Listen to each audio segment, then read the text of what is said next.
Je vais vous parler aujourd'hui des portes ouvertes dans nos vies. Les portes ouvertes ont pour rôle de donner de la force à quelqu'un d'autre, de pouvoir nous soumettre à sa volonté, afin que nous puissions rester captifs à cette volonté-là. Mais la Bible nous dit que l'enseignant ne doit pas s'irriter, l'homme de Dieu ne doit pas s'irriter, mais il doit amener ceux qui s'opposent à lui avec douceur, de sorte qu'ils puissent changer leur façon de percevoir les choses, de sorte que quand ils auront changé leur façon de percevoir les choses, ils vont les arracher de main des diables qui voulaient le maintenir captif pour les rendre soumis à sa volonté. Alors, ces portes ouvertes dans nos vies, c'est quoi? Ces portes ouvertes, c'est tout ce que la Bible nous interdit déjà à la base. Nous parlons de l'impudicité, la prostitution, le mensonge, les vols, tous les péchés capitaux, tous les péchés qui sont déjà connus davantage.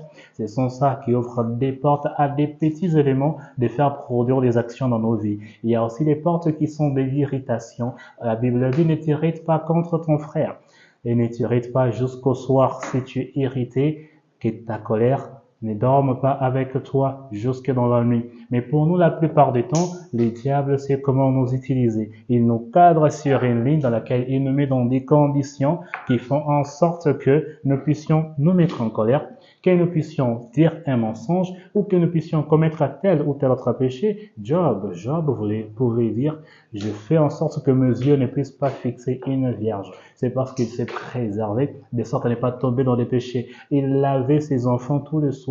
Il priait pour leurs péchés. Il offrait des sacrifices pour eux parce qu'il se disait que moi, je suis pur. Je me suis purifié. Je purifie aussi mes enfants pour des péchés qu'ils pourraient avoir commis là où ils étaient. Et ensuite, dans cette sainteté, il restait toujours pur. Quoique dans l'histoire de Job, nous savons que Satan est venu les toucher, pas parce que Job avait péché, mais parce qu'il était parfait. Et Dieu a permis cela pour montrer au diable que, même s'il te touche moins, ils resteront toujours parfaits. Aujourd'hui, comme Job, sois parfait. Même quand le malheur viendra, ça viendra de Dieu et non d'un homme parce que tu lui as ouvert une porte.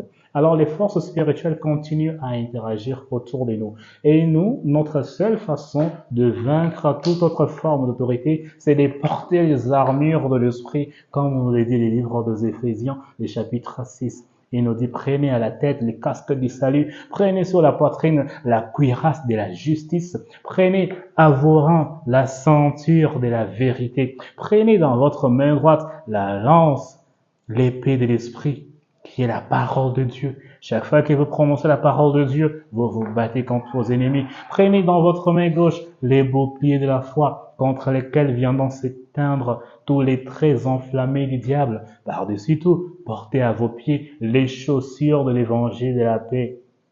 L'évangile, annoncez autour de vous la paix. Annoncez autour de vous la paix et la tranquillité.